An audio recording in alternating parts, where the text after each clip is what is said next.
The Tarrant County Master Gardener Association has partnered with the Tarrant Regional Water District to encourage water conservation. TRWD maintains 4 area lakes and pipelines needed to provide surface water to local water treatment plants so they can clean that water to meet drinking standards for our communities.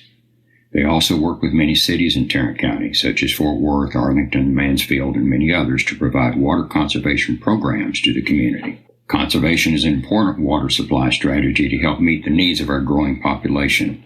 There are currently 2.3 million people living in Tarrant County, and this is expected to double over the next 50 years. At SaveTarrantWater.com, you can sign up for free weekly watering advice custom to your location.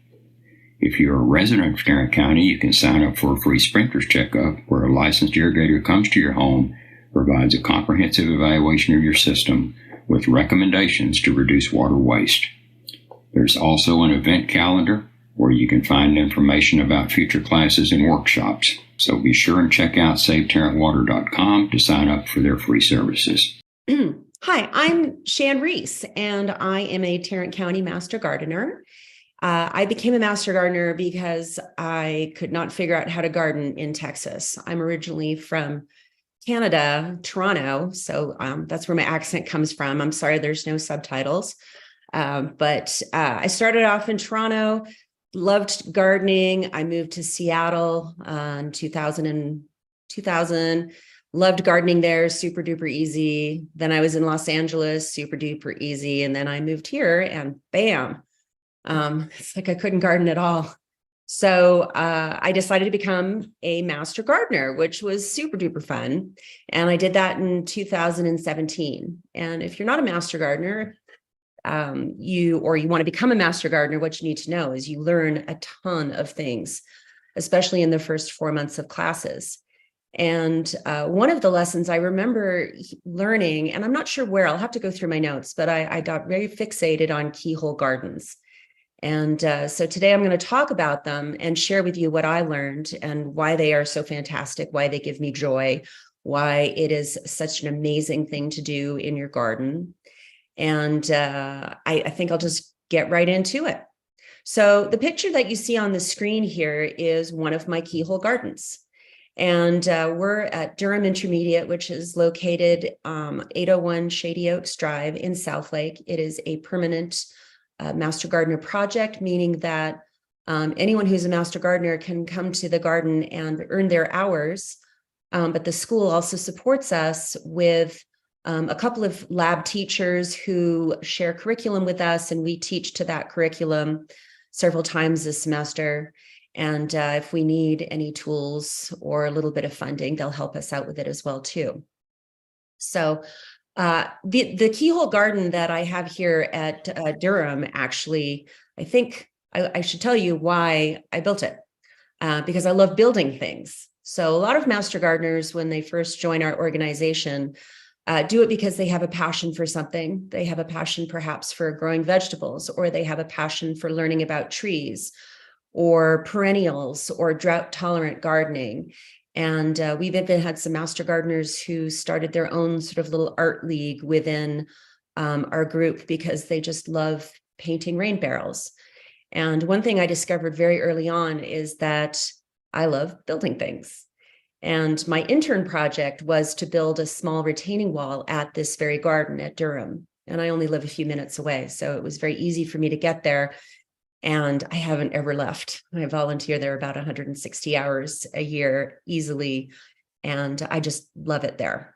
So getting back to keyhole gardens, this is simply a picture of one of my keyhole gardens. I have 2, and they were built for me by the Young Men's Service League. And they are a mother-son organization of high school kids who, back in 2018, were able to build my dream. I got to help build it as well, too, but it was probably the coolest thing I've ever done as a Master Gardener. So anyway, if you don't know what a keyhole garden is, I'm going to tell you, you're going to learn all about it today. You're going to learn about how to build them. You're going to learn about what the benefits are and why they're significant, and why they are simply a very important part of our ecosystem here. And so people hear about keyhole gardens and they're like, well, keyhole, where did that name come from? And just imagine a lock in your front door and you put the key in. It's the little keyhole it's just the space where you put a key. And I'm going to show you other pictures which will exemplify kind of that concept, but it is a circle with a little cutout area. Some other things about it, they're raised garden beds. So I'm sure all of you have had some experience with raised garden beds. And if not, you'll learn more about them. But keyhole gardens typically are about seating high, and there's a lot of reasons for that I'll get to. And a big component of them is a small basket in the center for compost. And that makes it, the compost part or the basket part is very significant because that helps enrich the soil. You start putting compost directly into a raised bed, you're basically taking out one step, that is pulling compost from perhaps a corner of your garden and carrying it and putting it in your gardens. This is direct composting into a raised bed. It's a very environmentally friendly way of gardening. Because it's a small space, but it's also you're using what nature gave you and you give it back to nature. So you can keyhole garden without any type of fertilizer other than simple compost, which gives you nitrogen and carbon. Another thing about keyhole gardens that's wonderful is that they're ergonomic. And so I have a lot of people that I love to work with and I teach. And they're like, oh, my back, oh, my hips. And I'm like, come sit over here on the edge of my keyhole garden.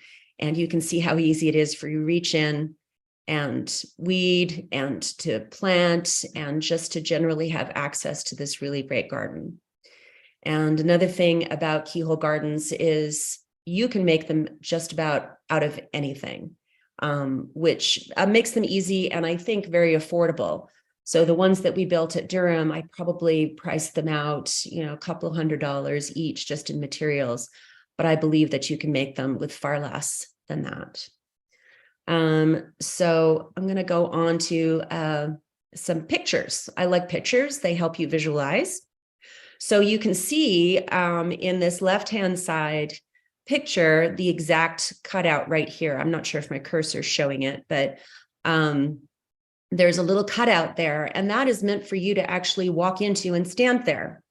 And then right in the center of that picture, if you can see that there's like a little mesh column up there, and that is actually the compost bin, where it's one type of compost bin where you just put your scraps in there directly.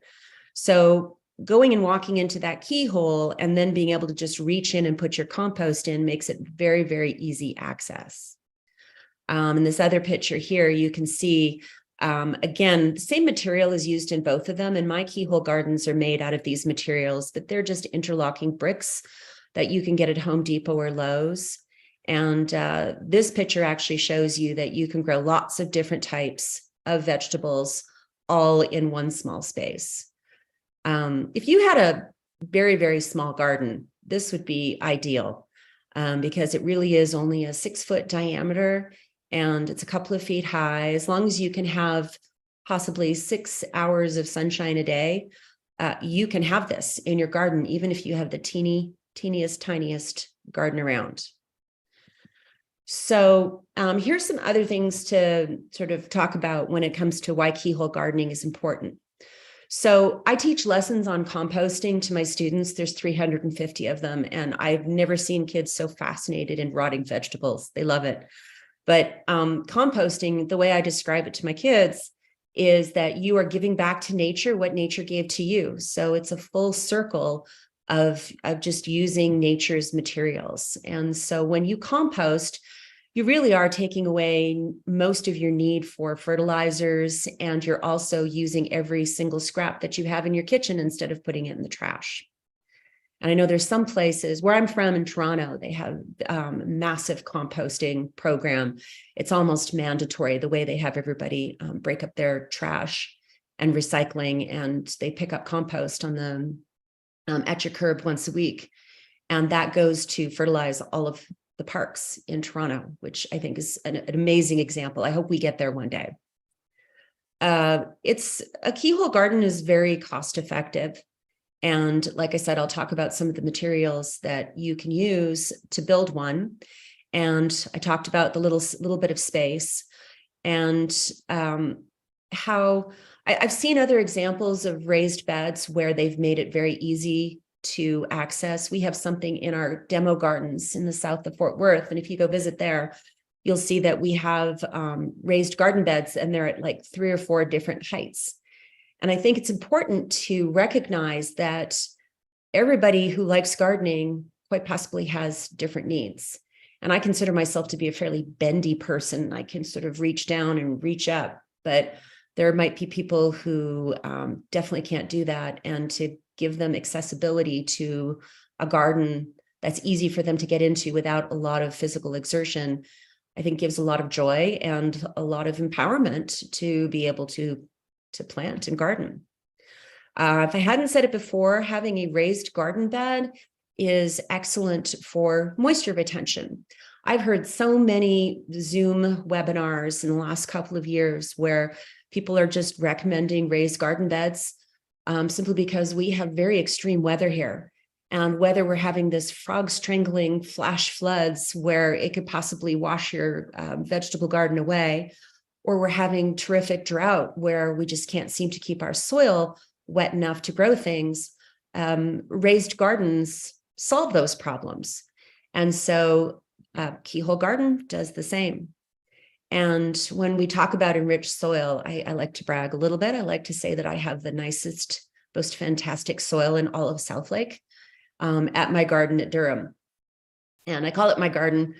5 minutes away from Durham is my own garden. So I technically have 2 gardens. And so a lot of things that I plant in my own garden also make their way over to the keyhole gardens at Durham, which is fun because I'll show you a comparison between some of the stuff in my garden and what I'm growing in the keyhole gardens. And then year-round vegetable production, I guess with the exception of maybe really cold days in February or January, over at Durham, we just continue to grow things in the keyhole gardens. It's just amazing. You just pop things in and it's just so easy to grow. Next slide here helps you visualize just some other things with keyhole gardens. And it's important to note that a keyhole garden design is not a set design. So on the left, you'll see that there is a sort of mesh structure there with a compost bin in the center. And within the mesh structure, you can see that there's all sorts of rocks and things that might kind of anchor the garden down. So the only thing that's really missing from this design is the ability to sit down on those edges. But again, the garden itself is very low. So if you were to walk into the center there, you could put your compost in the center. I think you'd still have relatively good accessibility.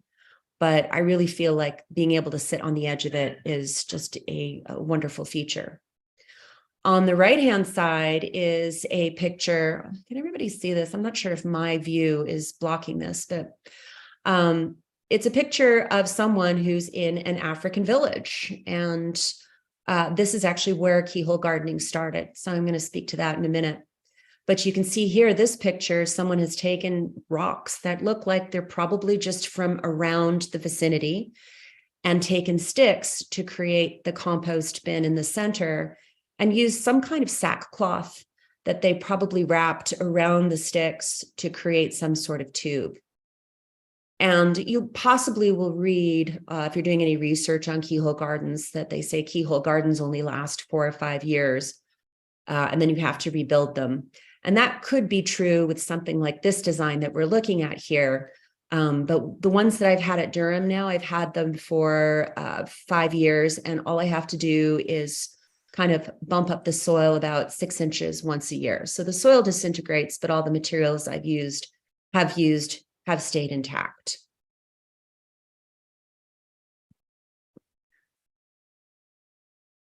Right? Okay, so a little bit of history here of where keyhole gardens begin. And this is a lesson I teach to my 5th graders. So forgive me if I put it in 5th grade language, but the keyhole garden concept started in the 1990s. And scooting back to the 1990s, I think I was just in college, but I know we all were hearing about the great drought and terrible famine and the AIDS epidemic that was happening over in Africa. And so there were a lot of people, Peace Corps type of people, people who, are just trying to get food to people in Africa, who took it upon themselves to develop something that was a design for the keyhole gardens. And I've done a lot of research on this, and I can attribute this to two different groups of people. There's CSAFE, which was the Consortium for Southern Africa Food Security and Emergency. And then there's another group called CARE that was based in Zimbabwe. So between those two groups, this particular design took hold. So where the keyhole garden started was in Lesotho. So if you look on a map, Lesotho is a landlocked country within South Africa, and they were plagued with the highest HIV/AIDS rates anywhere in the world. And unfortunately, still to this day, they are struggling with that disease. It's very sad. The economy is terrible. So there is still aid going out to Lesotho.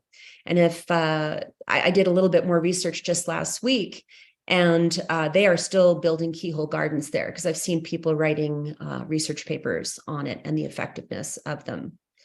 So basically, the way that they sold these keyhole garden ideas to Africa was that they were tall enough so people didn't have to bend over, sturdy enough so if you're weak, you can lean against them, and small enough so that everything is within arm's reach.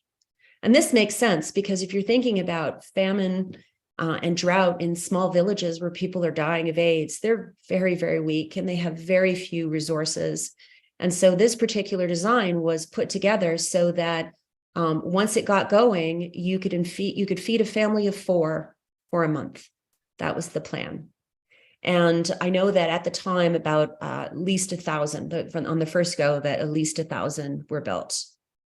So it's a wonderful thing. And it's just amazing how people are still building them all over the place. My cousin lives in Mexico, in the very southern part of Mexico, and she lives kind of in a gated community, but she was really interested in these. So I taught her how to build them there. And so they are growing food and taking it to food banks down there, which I think is a very significant and cool thing. So here's a visual that kind of helps you visualize what's inside the keyhole garden, if you were kind of to cut it like a piece of pie, and to see what you have in there. So keyhole garden there's a lot of gravity playing into effect here. So with the compost bin that's in the center, and you're constantly putting things into the compost bin, and you do have to add water, kind of very much like if you had your own compost in your own garden or anywhere else where you see a compost bin. So you're adding that water, and as all of your compost is breaking down, that goodness, the nitrogen and the carbon, is seeping into the bottom of the soil that's down there. And I will go into great detail on how to build these, so you'll see what all the different layers are and how they come about. But you can see the rocks on the outside, and you can see plants on the top. The only problem I have with this particular image is that they're growing flowers and not food. But if you can imagine tomatoes and onions and all sorts of great things growing there, this is what's happening. And so it's very cyclical. It's just everything's draining down there, and the soil is getting enriched, and the food is growing. And as we all know, or if you don't know, when you're growing vegetables, certain types of vegetables will enhance the soil just by their own existence of growing there. So as a reminder, you can rotate crops in keyhole gardens, little tiny gardens. These spaces, you can plant at least 4 different crops at the same time, which is delightful. So I am going to play a video now in the next slide, and it is about building keyhole gardens without soil. So to fill one of these, you actually, if you were to put in brand new soil, it can get a little spendy depending on where you get your soil from. If you feel like you can only buy it somewhere and feel like you're limited with that resource, this is a way to make soil out of cardboard boxes. And it's a video about Deb Tolman, who teaches people south of here we think somewhere between Austin and Cleburne. She's down there, but she has probably about 40 keyhole gardens. So I'm going to play this video, but if you can just make sure that you've got your volume on as high as you can so that you can hear it. And I'm just going to go ahead and play it.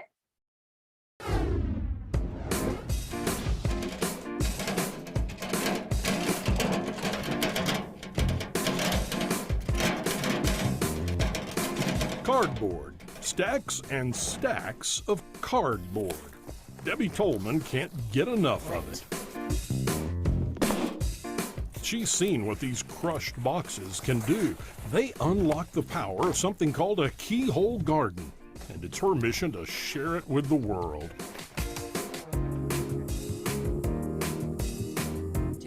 It is called a keyhole garden because there is a pie-shaped wedge cut out of one end, which gives you access to a center spot for kitchen scraps. Why kitchen scraps? Well, they're 95% water, and the keyhole gardens are extremely efficient at holding water. Now, what I bring to the table on the keyhole gardens is how to fill them.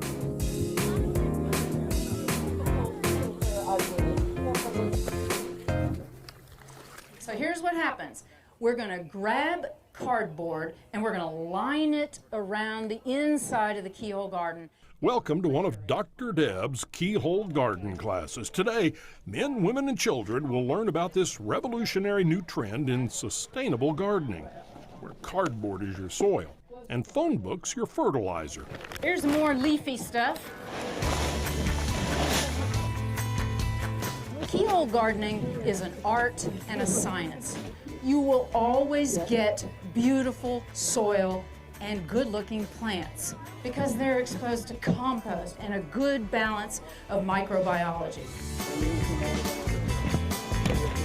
Let's go with magazines. Yeah. Chop them in there. Now remember, we don't want it too thick. So spread it out. You never have to till this. You should never have weeds. You should never have any insect problems.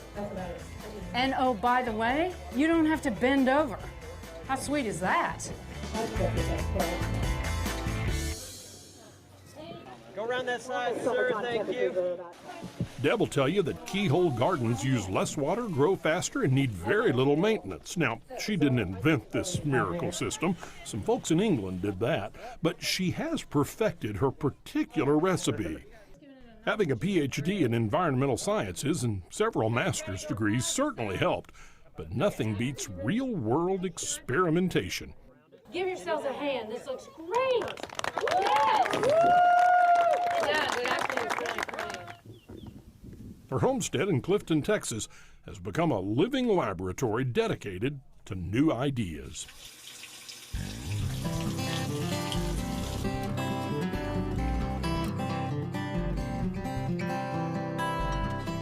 So these are the original keyhole gardens. So you start with a dumpster's worth of flattened cardboard. A dumpster's worth. That's a lot Cardboard? Cardboard. It's carbon. And then that becomes your beginning volume. So you need a 3-to-1 ratio. Browns to greens, cardboard to manure, or what other greens you have. And that makes compost within 4 weeks if you do it right. So I've made compost, and now I essentially have soil. And you have better than soil. You have something that will hold moisture 10 times better than regular soil. You have something with carbon in it. You have a setup for the best microbiological soup in the world. Are these edible?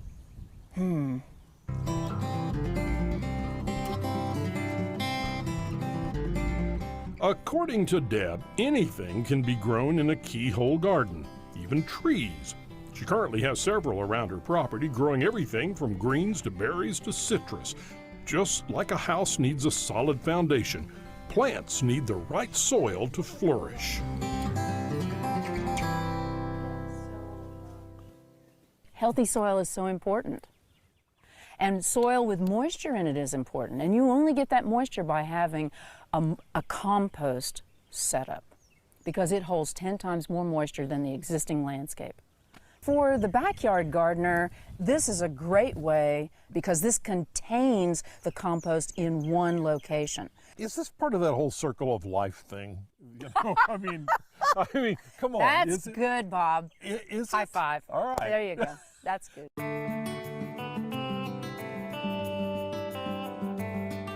The Texas weather is ripe for a self-sustaining system like Keyhole Gardens. But Deb Tolman wants to teach more than just how to make one. Her lessons go below the surface, because healthy soil means much more than healthy plants. It's the groundwork for a healthy environment for all of us. The health of the soil predetermines a lot of things. It predetermines how water moves. It predetermines how healthy your plants are, which then determines whether or not you have insects that are attracted to the area, which then determines how much food you get or how much wildlife you get. All that diversity is important, and it all starts at the soil. Healthy soil begets healthy plants, which then begets healthy animals, which then beget healthy people.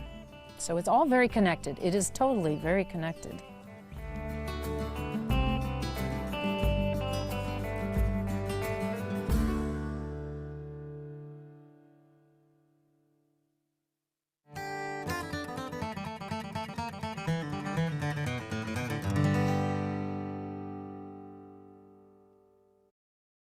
Okay, I hope you enjoyed that video.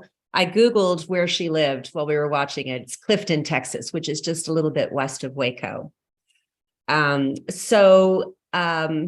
was I going to say about that? So she's got about 40 of those, but did you notice how many different types of keyhole gardens that she had, and the way that she described what she grew in them, and how it is the most sustainable little ecosystem because you just grow the most amazing things by just putting leftover bits of nature back in to the keyhole gardens.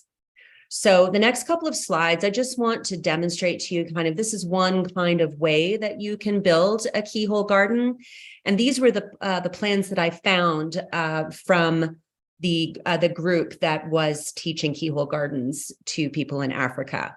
So it might, I'm going to point out that it's slightly different than some of the things that I do, but the size of it seems to be fairly consistent wherever I look. And so it's a circle that's about 2 meters, 2 yards across. So it's about a 6 foot diameter.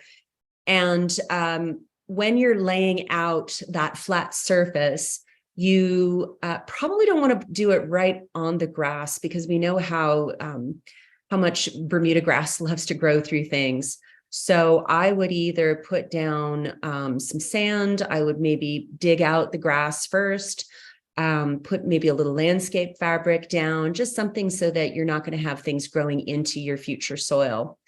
And then starting to put 4 corner posts in these plans would be to create the compost basket. So side by side to that, the way I built it is I put a cylinder that was made out of not chicken wire, but like 1/2-inch square mesh that I just got from Home Depot. And I zip tied it and I made a cylinder and I stood it in the center. And then you do your outline of your garden, and you can see here that, they use stones. And so when you have kind of loose stones and you're making it that way, being level isn't as important. And honestly, being level is somewhat important if you're using something like stack stones, which I used, because you do want it to be level to sit on. But nature being nature, level, it's not like it's not like a bowl of water where you're trying to hold all the water in. Water will seep out anyway that it goes in. But you've got this kind of outline, and then the keyhole cutout, obviously, you want that to get as close to the compost bin as possible. And the way that these plans lined it out was really the basket was made out of twigs and sticks just bound together. And obviously that's something that's readily available from nature, and stones very readily available from nature. So this layout here is pretty standard. It's pretty much the best way to start, is just creating your circle. Now here, they talk about a layer of iron scraps, cans, aloe leaves, bones, broken clay pots, all of those things that would give you some kind of proper drainage. And if you don't have things like that readily available, the way I built my keyhole garden, we just We just put a little bit of cardboard in the bottom and we did soil the rest of the way up, and we still get great drainage. But, probably makes sense to try and do a little bit of that. And then you start layering a little bit more and you start building as you go around as well too. And like I said, there's a lot of different ways to do this, but in these plans, they talk about wood ash a lot, which would be something that's readily available if you're just burning things and you do your cooking over a fire. So, wood ash, I believe that would be carbon that you're putting in, which really helps your soil. And they also talk about having every layer slope downwards.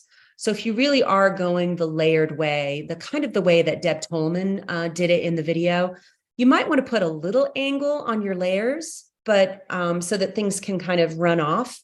But really, honestly, everything just starts seeping in there, and once your soil gets going, you're just fine. So I haven't focused as much with my keyhole garden on doing this downward slope.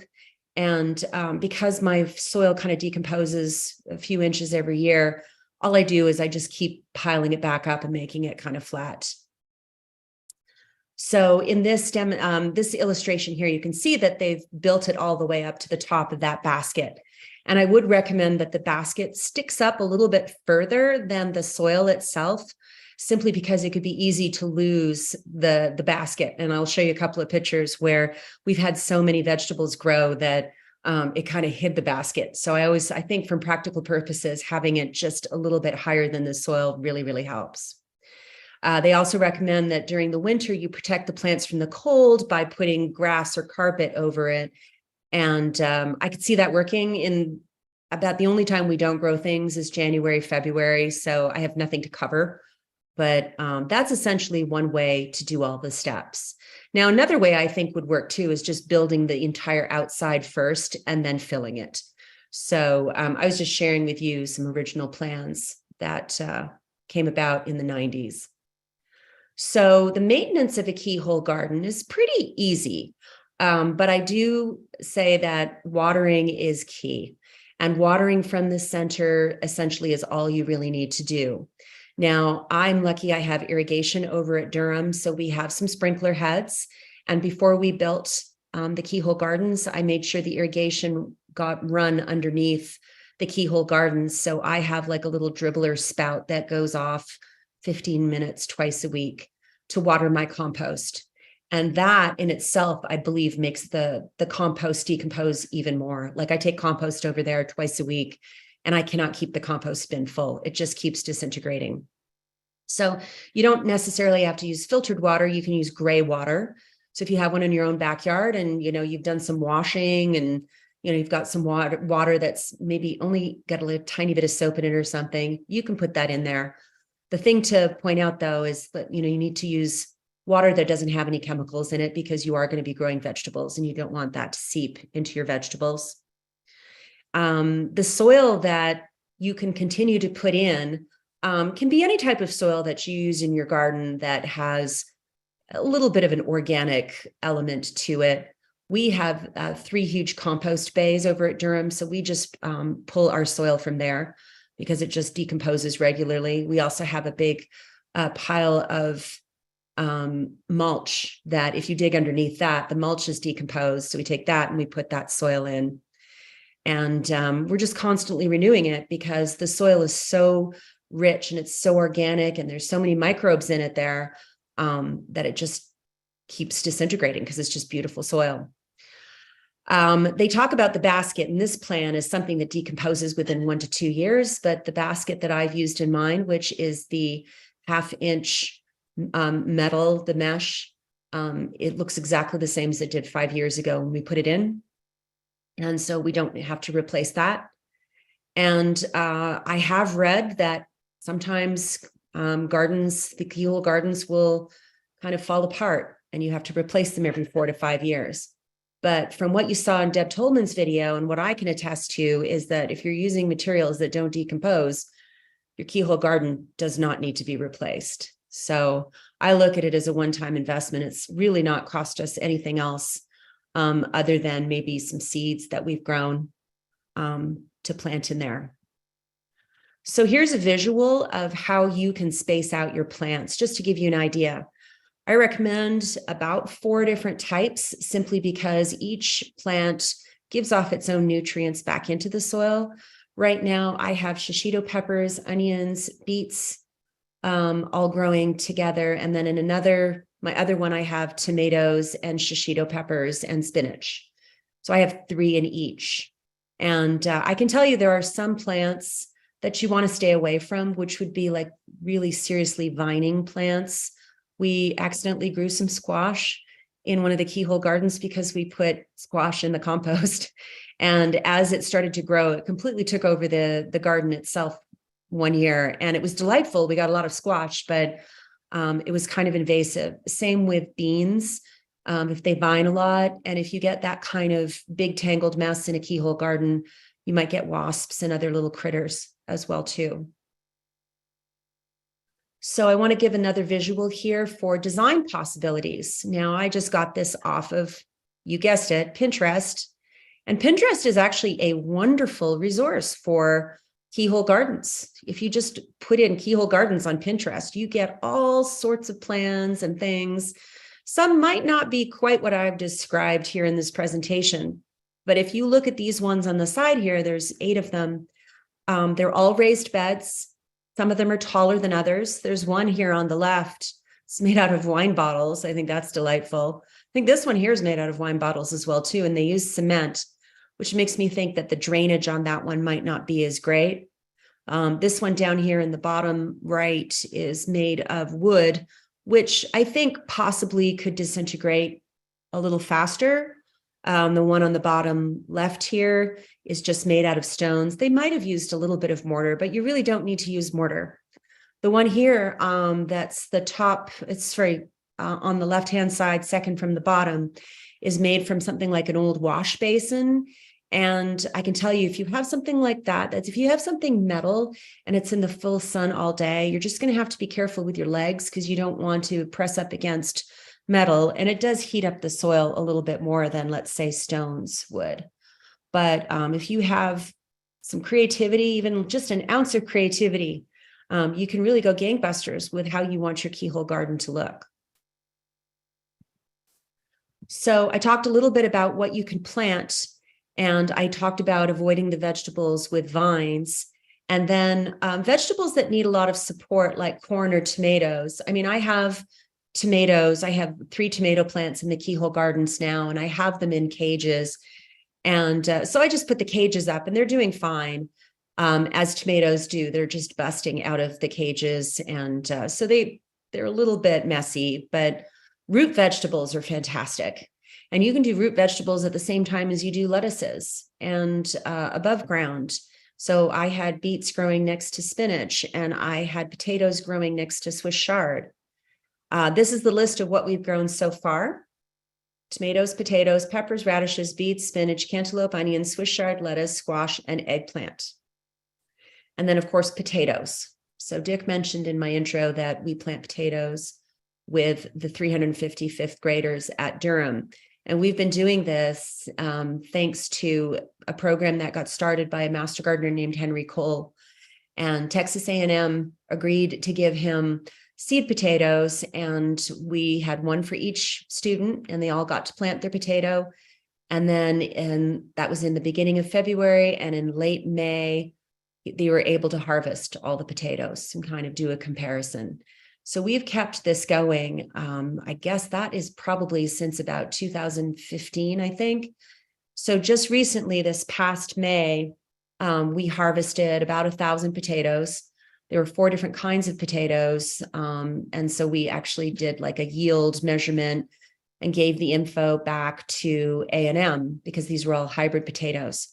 But the interesting thing was the year before that, we decided to do a side-by-side study of our regular, so most of these potatoes go in regular raised beds, not in the keyhole beds. So we have 3 massive raised beds over at Durham. So what we did is, all other things remaining the same, so sunshine, water, all those kind of things, we planted the same potatoes in the keyhole gardens. And we discovered that our yield, we grew less potatoes in the keyhole gardens, but they were twice as big. So I think that that is significant. And we attribute that to the fact that the soil was just so magnificent that having huge potatoes the size of your fist to be able to harvest in such a small space was really testament to how well a keyhole garden works. So I'm going to talk, we're getting close to the end here, and I will be addressing questions, as many questions as you have at the end of this. But this was our keyhole garden project in 2018, and I can tell you, best project I have ever done, best building I have ever done. So the Young Men's Service League was able to sort of give us something called the ultimate gift that year. And every year they choose someone that they are going to do something fantastic for. Whether it is, 501c3 charity in need, we're technically a 501c3, or a garden, or they did a project once where they helped rebuild a track for horses. And it was a program called Amy's Wish with Wings, where kids with special needs could learn how to horseback ride. So this group is amazing. There's about 60 boys with their parents, and they came out across 2 days and they helped me just from start to finish set up the keyhole garden.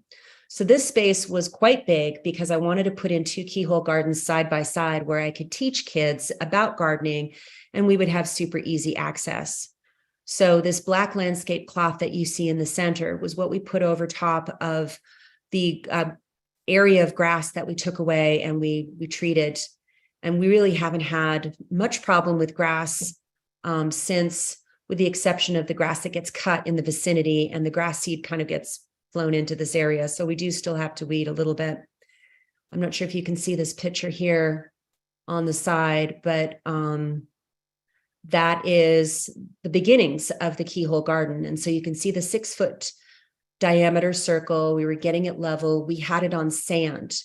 That's me with my back to you guys with a cowboy hat in that picture. But so we had the basis of it there and we got it super, super level. And that part was the hardest part, I think. And then we could build on there. So this was the next step here. So you can see in this left-hand slide that we have the keyhole cut out. And this was made of cinder blocks, whereas everything else was made out of that interlocking stack stone, which I think ends up being $1 or $2 at Lowe's or Home Depot or anywhere else you can get that. And so the cinder block was built up that way. And we basically, if you look in this center picture, we got the stack stone as high as seating level. So basically the height of your favorite chair is how tall you would want to build it. And you can see that there is a cage in the center that has not decomposed, and it has a little water tube in there that I had to adjust afterwards. And we have it working beautifully now for our irrigation. And then on the right-hand side, you can see the finished product there. You can see that I went a little overboard and we kind of had a big kind of bound border area on it. And I used crushed granite there at first. Turns out the crushed granite washed away because we have like a 2% grade on the whole garden. So when we had huge rainfall, the granite was getting washed away. So I have replaced that with river rock now. But you can, it's a perfect example. If you look at those 2 keyhole gardens, nice little cutout, nice compost bin, lots of happy people, happy, exhausted people. It was 2 full days. Anyway, let's see. There's the rewards of our labor. So we did use brand new soil. Well, it was landscape soil, which is like a 50-50 mix. So it did have some manure in it. And I think we just got it from a garden center. But like you saw in the video, you can use cardboard. You can put in at the bottom, you can use mulch and stones, because really a lot of the good growth is happening sort of in the top 12 inches of the garden. In the middle slide, you can see that we've got some things growing already, and those are potatoes. And you can see that we're just constantly putting scraps in the center. Quite often we'll weed. And if we have kind of non-invasive weeds from our garden, we'll put those in there as well too. And we'll put kind of some dried brown stuff in there as well too, because a good recipe for compost, I typically like to do like 3 parts green, 2 parts brown. But sometimes we just put in kitchen scraps every week. You can see on the left, right-hand side there that those are the potatoes as they've gotten super, super high. And this was our first year. We were just pinching ourselves. We were just so excited that this was just working so beautifully and amazed at how easy it was. So now I want to show you a comparison side by side. So I have a greenhouse, as you can see. This is my house in the left slide. And it's just a little 6 foot by 8 foot little greenhouse. But I love to sprout tomato seeds in January. And I get all excited and I put my tomato plants on Instagram, and everybody's waiting with bated breath to see my tomato plants. No, they're not. But anyway, so what I did is when it came time to plant the tomato plants, I put about 6 in the left-hand side garden, which is my own garden at home. And as you can see, it's not a raised bed. It does have really great soil. It has great sun. It has great irrigation.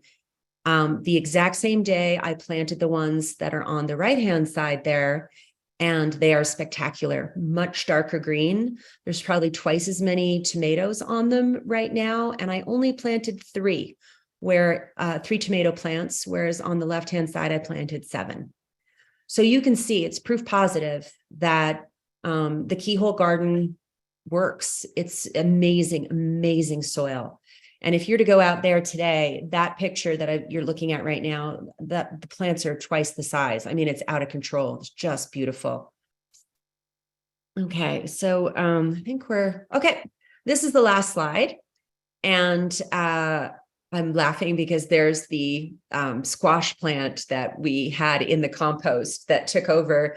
And as you can see, it was the main event in that one keyhole garden. And we're like, boy, oh boy, we got to be careful about what we put in our compost. But it was lovely and we got a lot of squash. So thank you so much for your time.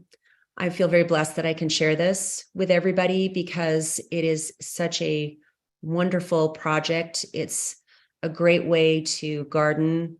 It's a great example that if you build one of these, other people will build them. And I just think it is such a fantastic concept. If you want to look up Deb Tolman, you'll find her on Facebook. I encourage you to go, check out Keyhole Gardens on Pinterest. And if you ever want to email me, there's my email. And if you want to follow me on Instagram, I love to put pictures of things that I've grown and butterflies and flowers and just all things garden joy. So that concludes my presentation, and I think now is the time for questions. And I think, is Dick going to do that? Yeah, that was a great presentation, Sian. Oh, thank you. The first question I see is, how do you deter pests, squirrels, rats, and et cetera, from the keyhole garden? Well, okay. So first of all, I think it depends on where you put the keyhole garden. First, you've got to, if you're going to have one in your own garden, you're just going to have to expect that, or if you have a dog or a cat, forgot to mention this, don't put anything that's toxic to dogs or cats because they're going to be your pests as well as just the natural pests that we have. I wouldn't put it keyhole garden right by your back door if it was in your garden. But the reality is you're going to have nibblers. You're not going to put anything in there like meat or cheese or anything that's processed that has an incredible smell. If something like a rat were to eat some things in the compost, maybe they'll poop them out somewhere else and grow something else somewhere else. You're going to have flies when it's really hot. So, we do get them, but that's just part of our environment. So I would just say, if you're worried about pests, I would have your keyhole garden at a bit of a distance from your back door. Okay. There's a question I'm going to answer about if there's a recording. Yes, this program is recorded. You will get a copy of the recording. In fact, anyone that registered for this program will get a copy of the recording. Mary Lou Brieger would like to know, do you cover your kitchen scraps to prevent flies?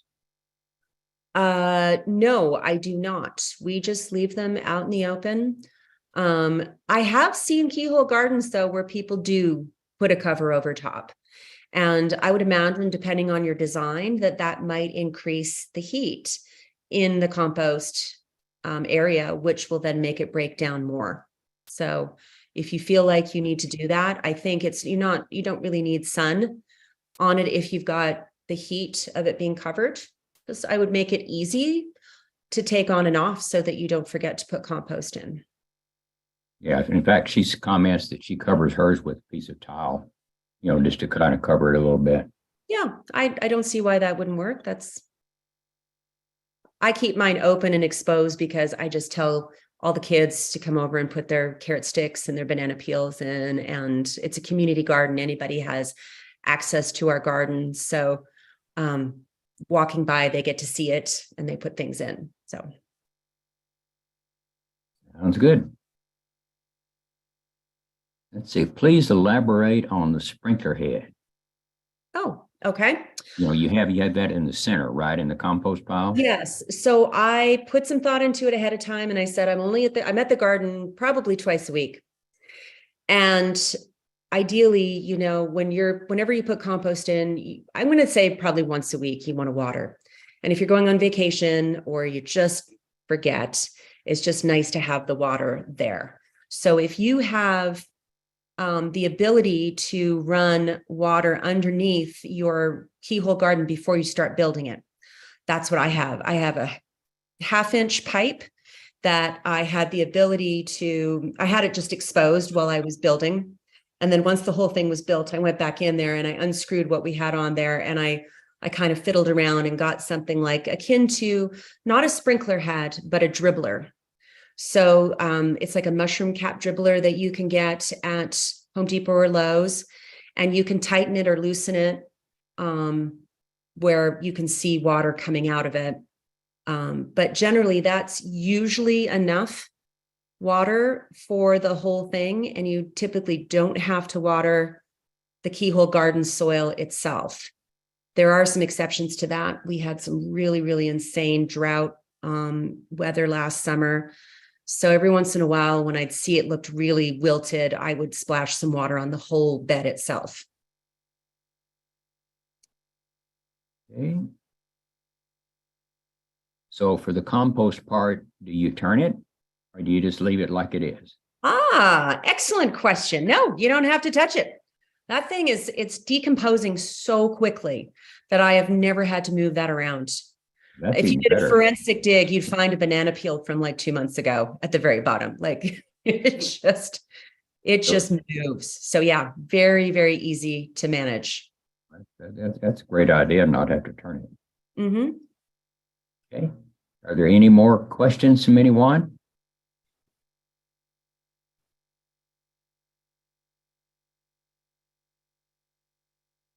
Yes, you covered it all, Sian. Wow.